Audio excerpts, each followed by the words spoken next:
guys to another video. In this video, I just want to spend the time going over some confluence in the market, like exactly the breakdown when I up on the chart, what exactly do I look for before I even think about executing a trade, right? So as you can see on my screen right now, we're looking at VIX 75, right? So what I'm going to do, if I was supposed to take a trade on VIX 75, what is the first step, right? The first thing I want to capture is to know what condition is the market in. Is it moving in an uptrend? That would mean that buyers are in control. Is it going in a downtrend, which would signify sellers are in control? Or is the market in a retracement, meaning that it is either selling on the major time frame, but when you scale down on a smaller time frame, you're seeing a pullback, it is buying. But that's the thing. I want to declare what type of condition is the market in. Again, is it uptrending, downtrending, or is it in a retracement? All right. So the time frames really helps as it relates to getting those info, because normally I tend to go, trade off the bigger time frame in terms of what the bigger time frame is telling me.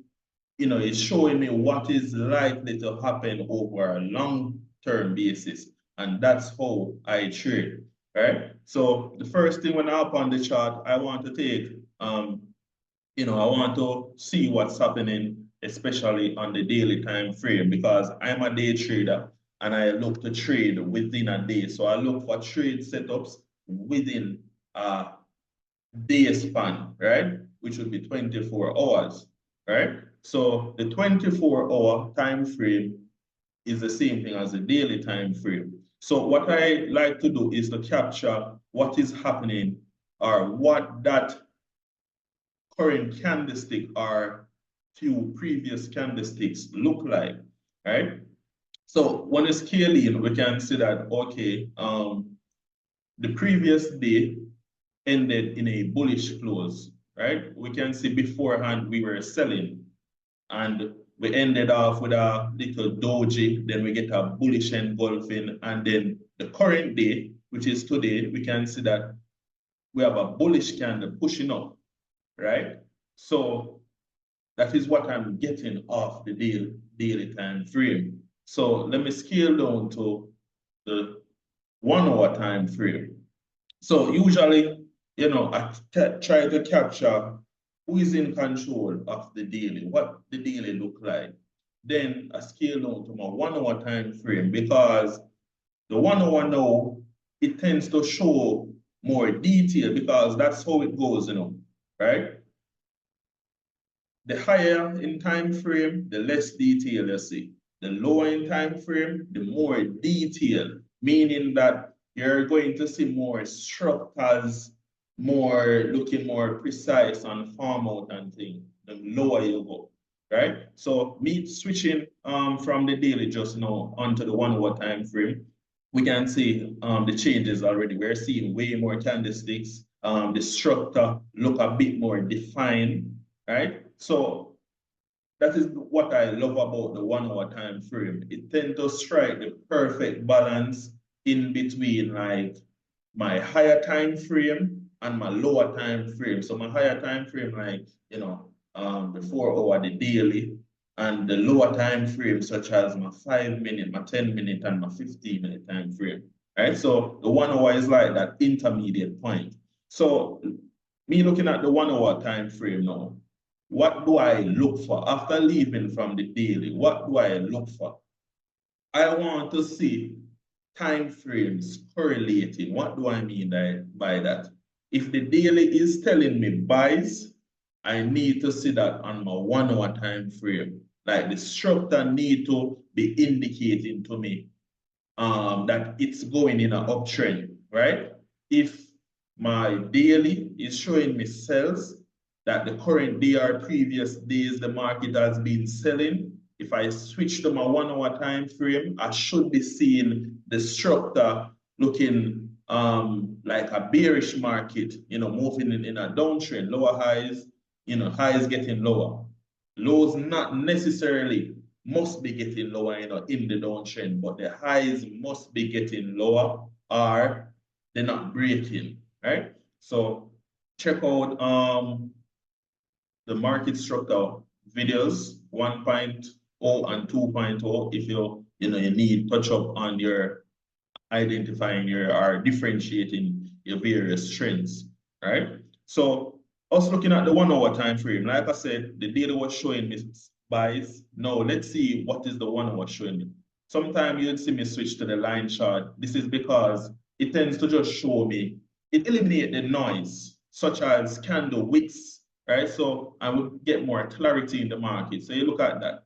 It's a much difference when I switch to the line chart. So the market just show me exactly where those turning points happen, right? Exactly where those burn off points are turning points in the market.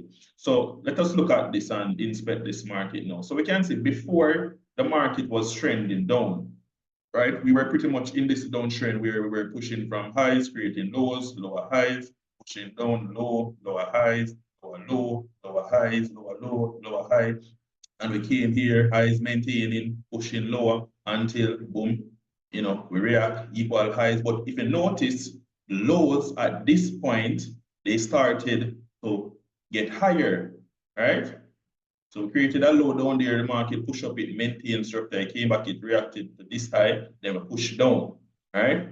Market created a higher low. So this is indication. So whenever the market is, transitioning into a new trend, you will see stuff like this. These are signs. So the market creating higher lows is definitely showing buyers stepping in the market to push price higher, right? So you notice eventually price came back, it got rejected again and pushed down. But what you notice, the low get higher, right? We get a higher low until what happened? Boom, we break. So the break that we break now, we talk about all of these highs, right? So this is definitely lining up to me that there is a reversal on our hands to the upside. And with this information, it is pretty much aligning with what I was seeing on the daily, because if you recall the daily time frame, we were seeing bullish candles pushing up. So it is telling me for today, the buyers are in the market, right? The buyers are in the market. So me scaling down on my 1 hour, I'm seeing where the time frame is correlating, because I'm seeing where structures it is being break to the upside, indicating to me that a reversal is up on our hands, right? So that is what I use the major time frames for, identifying market trends or strength in the market, who have the higher strength in the market. Basically, yeah. So whether we're in the uptrend, downtrend, I look for the structure, the candlesticks, all of those stuff. So after visiting those time frame, the next thing we want to do is to scale down on our entry time frame, because now that we see, we have an understanding of who is in control to some extent. Now it's all about getting in entries. So entry time frame is, either my 5-minute time frame or my 10-minute time frame, right? So looking at this now, we can definitely see where the time frame on 10 minutes is even indicating a uptrend.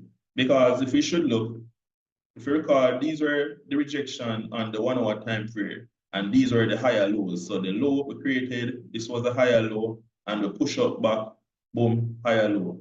So before, we had a struggle to break past this level, right? The market attempted a couple times before eventually we got that break. So the market pushing from this low point and we're creating a high, naturally the market would want to pull back, and then we look for that push to the upside, that continuation to the upside, right?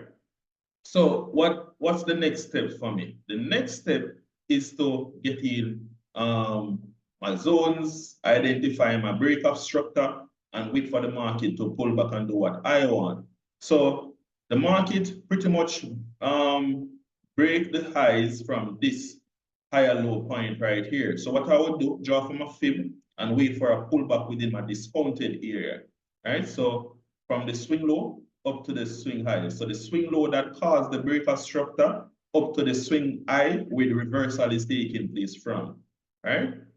So once I have it like that, so now it's all about waiting. What am I waiting for? Price to pull back within my discounted area because I'm looking for buys. So I would want to see price to pull back. It's somewhat in my hovering around my 50%. So I definitely would want to see price pull back deeper within my discounted area. So if you guys haven't yet checked out the Fibonacci retracement tool video, please do so. I explain the fib in thorough detail, how I use it in the market. But for quick recap, the Fibonacci is a tool that helps to identify key points in the market where reversals are likely, right? So we use it whenever we are buying or selling. So whenever we are buying in the market, we want to target the discounted areas, right? So in this setup, we're looking for buys. So we draw it from the swing low up to the swing high. We wait for that pullback within the discounted area. The discounted area starts from 50% down to our 100% level. So within this area is our discounted area.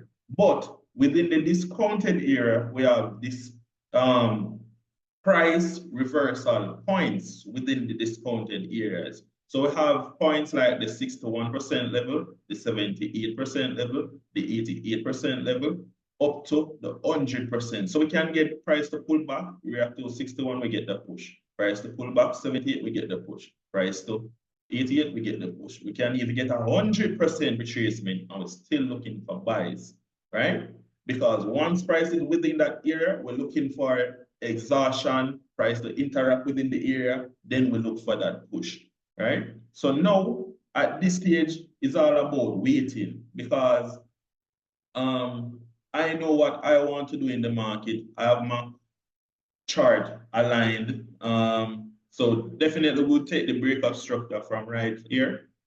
So price breaking the highs, taking out the highs, it is an indication that price, remember, price was having struggles to break past this level beforehand. Now that we break it and we create a higher high, naturally, like I said, I want price to pull back, tap into my discounted area. Once I get enough exhaustion within the area and I see that momentum start to shift to the upside, then that's when I look to get in. And the next reason for me not to get in now is through my EMA. So you can notice the EMA, like I said, if you don't understand how to implement the EMA, please check out the video breakdown on the EMA tool, right? So we can see currently we got that crossover and it is indicating to us that the sellers are in control. We don't want to be in the market when we have high sellers and we're looking for buys. Then, it's not a good time to enter for buys if sellers are heavily in the market. So now, that gap is being maintained and things. So definitely I'm going to wait, market pull back deeper, wait for some exhaustion, that momentum shift, and then we look to capitalize off the buys. All right. So that was a quick breakdown on VIX 75. Let us look on our next index, our next random index. Let's look on VIX 100S. All right, so let's do a full complete breakdown on this index.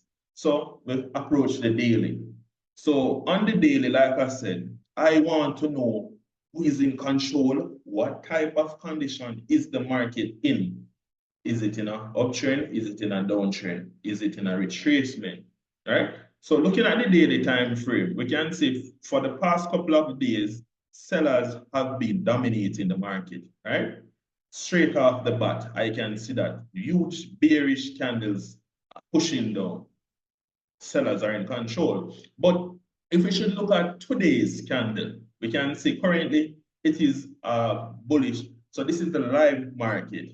All right, so we're doing live chart breakdown. And we can see currently this is a bullish pin bar, right? Or a bullish doji at the moment. So what normally happens on the daily, when we get a new daily candle open, even like this, we get a strong bearish close. What normally happens when a new daily candle opens, we normally tend to pull back to do a wick off before we continue to the downside. So just like here, so we can see we get a bearish close right here. Before this candle push down, it push up to wick off, then we push down. So when the market make this retracement to the upside, this is when you want to get in. So on the lower time frame, we're going to look how to actually capitalize. But right off the bat, we're seeing sells. Sellers are dominating the deal. Approach the 1 hour time frame now. Let's see what's taking place on the 1 hour time frame. Is the time frame correlating? Right? Are we seeing, you know, a bearish market or a bullish market? So clearly, we can see that the directional flow of the market is going to the downside, right? We can clearly see that off the bat. If we should even highlight the market structure as well, we can clearly see that, boom, we're pushing from highs, pushing down, right? The market maintaining highs, maintaining, right? Highs getting lower, we're pushing down, right? So like I say, you know, if you notice, you know, the lows are very inconsistent, but one thing we can notice is that the highs continuously pushing down, and that is what you want to focus on in the downtrend, the highs, because that's where the sellers are. The sellers are at the highs. So once the market is failing to break the highs, then that is indicating to me that the sellers are very much still in control and the market is very likely to go down. So as you can see here, all along, you know, at some points, the lows were inconsistent, but the highs were being maintained, getting lower and lower. Even if they were not getting lower, we were just bouncing, maintaining. So we can see we're pushing down lows, lower high, and we're pushing down. So clearly, we can see that the time frame is correlating. My 1 hour is correlating with what I'm seeing on the daily time frame. So now, what is my next move? What is my next move? What do I look for, or what do I do at this stage? I know that, okay, the market is bearish, so more than likely, I should be looking for sells. The next thing, I want to approach my entry time frames, all right? So let me scale down to my 5-minute time frame, and we're going to, so at this stage, what you want to do? You want to identify your breakout structure, where the market breaks structure. So clearly, we can see that the market is trending down, and we're creating highs, we're pushing low, lower highs, boom, and we created this new lower low point. For us to create this lower low point, we had to break some structure to reach down here. If we look up here, this was a low, right? And we break it to reach down here. So the market breaking this low, it is indicating to me that price wants to continue to the downside. So what I would do is to just go ahead and highlight that area for the break of structure. And the next thing I want to do in anticipation for the sells, I draw from a Fibonacci retracement tool. In this case, I draw it from the swing high to my swing low, right? Yes. So in this case, we're looking for sells instead of buys. So in this case, naturally, if you're selling anything at all, if you buy a refrigerator, you want to sell it, a car, anything, your aim is to sell at the highest price possible so that you can make a profit, right? And that high price is a premium price. So in the market, we'll look to sell at premium price areas, and we look to buy at discounted areas.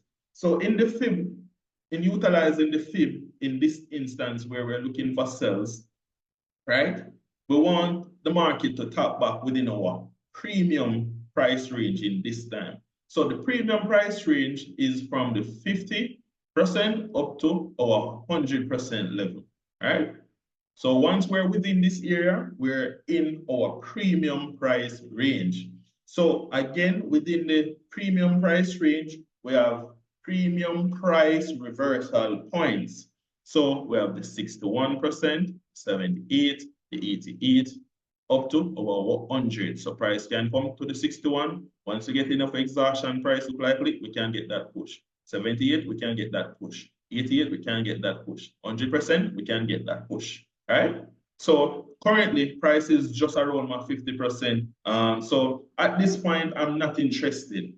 I'm not interested. Price have to get back within that area before I'm now on the edge, more intrigued, waiting for that sales to arrive.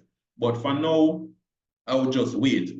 But like I said, once price is within the area, your duty is to just watch, see how price is reacting. I like to look for exhaustion within the area. If I see any little market pattern, let's say I see a little double top in the area, you know, because this is the thing, you know, you don't, I have a few examples, trade examples that I'm going to look at, you know, that we took since week in the group.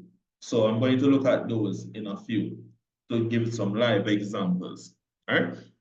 But as you can see, the concept is very simple, right? I use my daily, my 1 hour to tell me the trend, that scale down to my lower time frame, identify that breakup structure, wait for the pullback within either my discounted area or my premium area, and I just execute.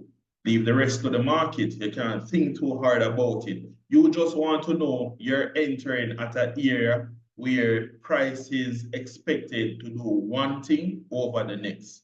Highly expected to do. So if price is back up within this area, I have the confidence to know that price is within my discounted, my premium area, and the market is in a downtrend. Right? Sellers are in control of the market. If I enter from up here, I know that I enter at a good area where the sellers are likely, more likely than buyers, right? So, you know, you just have to, you know, be consistent, right? So let us look at a few examples of some trade that we took since week in the Discord group.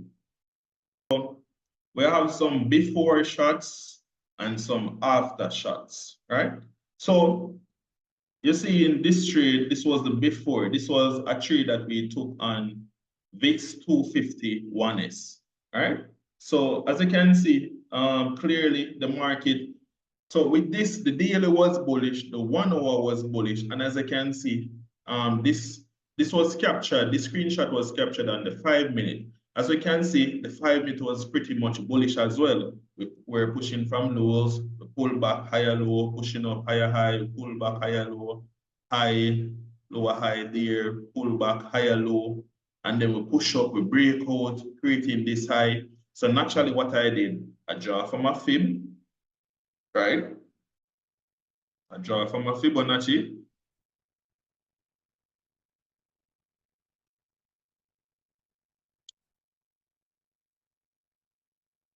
I draw from a fib from the swing low that caused the breaker structure up to the swing high. Wait for price to pull back within my discounted area. You know, this was my breaker structure right here. So price took out those highs. So this was the before shot, right? The next shot was when I was about to enter. So I draw from a long position tool, place it in the market in the region where I'm anticipating the buys, you know, did my calculation, boom, I enter the market, also notify the group that I entered. So, you know, why did I enter here? So this was the before, right? So I was waiting at this point. As I can see, price was pushing down. At this point, it was rejecting my 88% level, right, on the fib.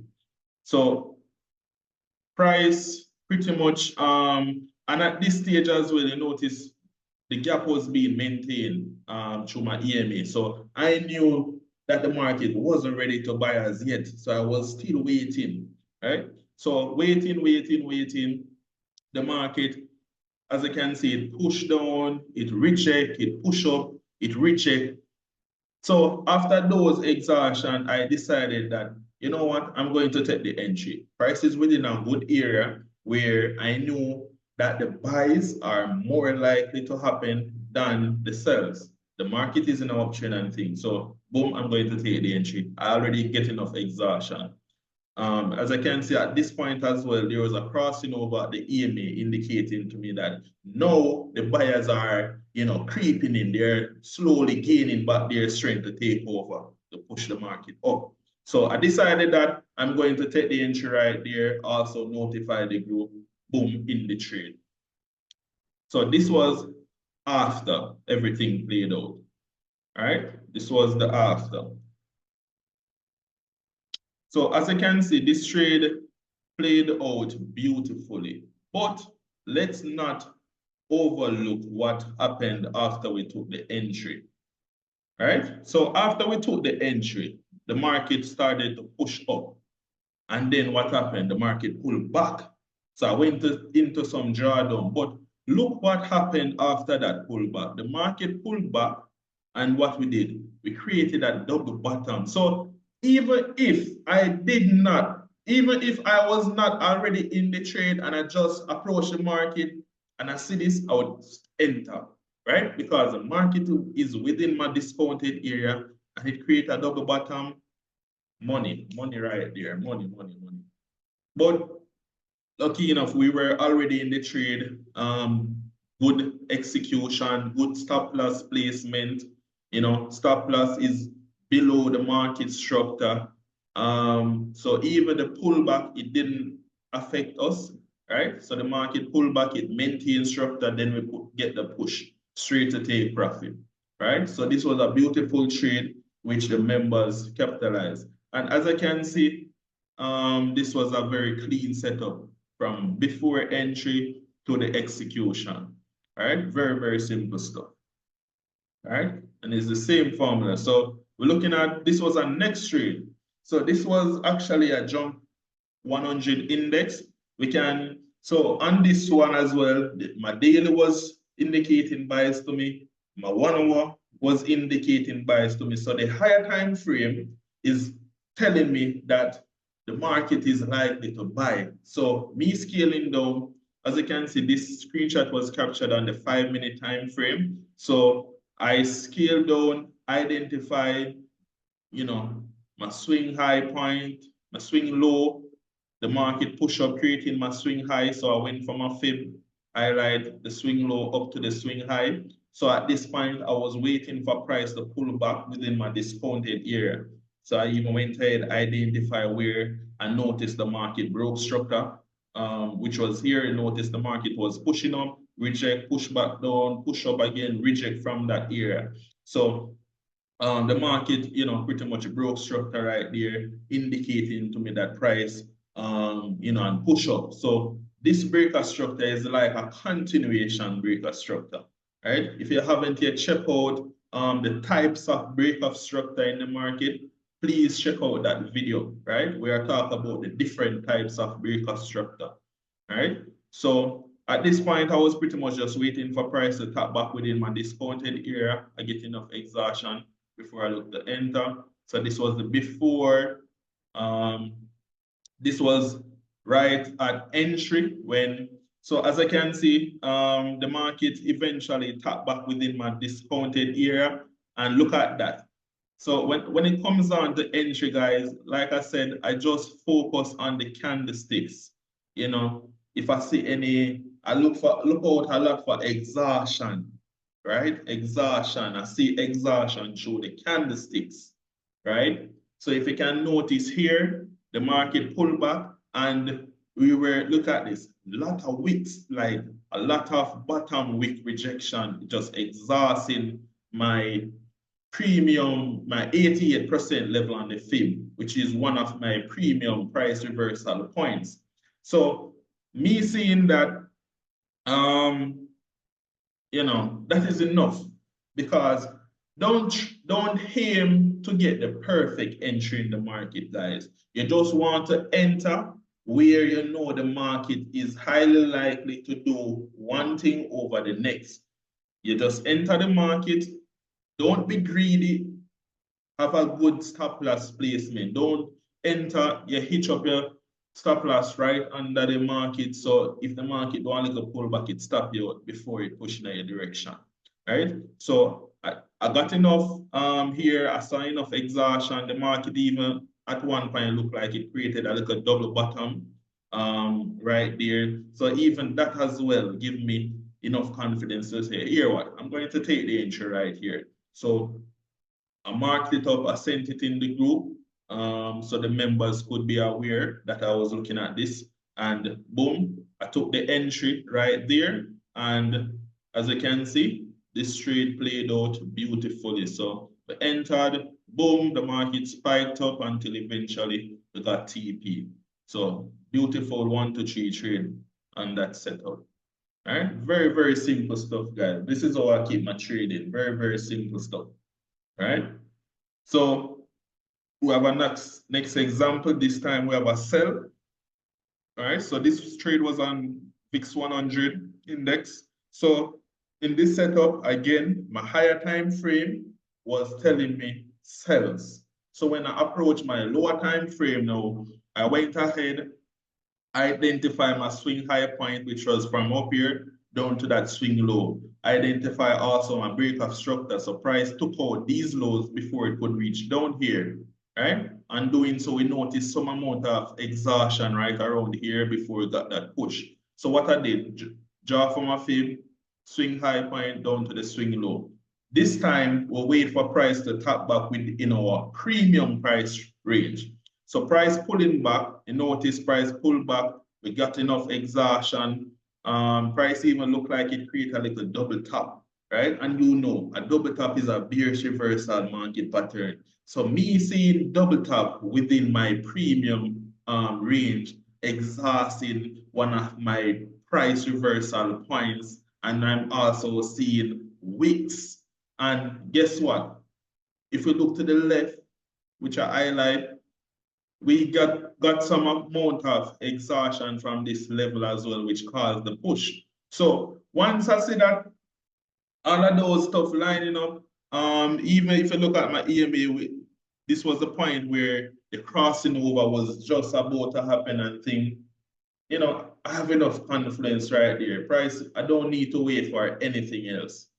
Boom, I just take the entry, send the setup in the group, and this was the result of that move. So as you can see, the trade played out beautifully. So, you know, execution, very minimal drawdown, and, you know, with TP. And, you know, the thing, like I said, most people are scared of the drawdown. You cannot escape it because look at this. This jump 100, when I enter this trade, boom. Like I didn't experience no drawdown, literally. But this trade and other trades, even in the examples, look at this.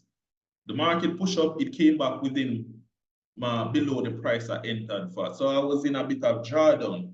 But drawdown doesn't mean loss, right? So you just want to know that where you're entering the market, it is highly likely to do one thing over the next. So you just want to know that you're getting in at a good area. You're not being greedy. Give your trade enough room within the stop loss region. You know, ensure it is above or below the market structure, as I can see, below my market structure right there on this entry. The market, you know, below us because we exhaust. So I kept it below, you know. Even this one, it was above. So I took the entry right off here. It was, and this is the next way you can place. So in this example, price retested my 78% price reversal point on the fib. So I have my stop loss above the next retest zone, which should be the 88. Because sometimes price might do a little pullback and reject and then you get the push. So you do, that's why I say you don't want to have it to itch up, you know, just give it enough room. So I have it above or below the market structure.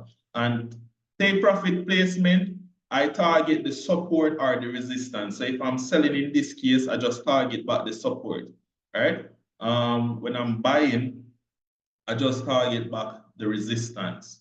All right, I don't want to be greedy. And as you can see, I'm comfortably hitting at least 1 to 3 on each setup. So that is what I aim for, risk reward ratio.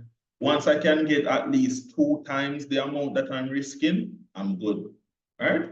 So I hope this video was helpful in bringing across clarity how to approach the market from top right down to getting an entry in the market. All right. So hope this video was helpful and see you guys in the next video.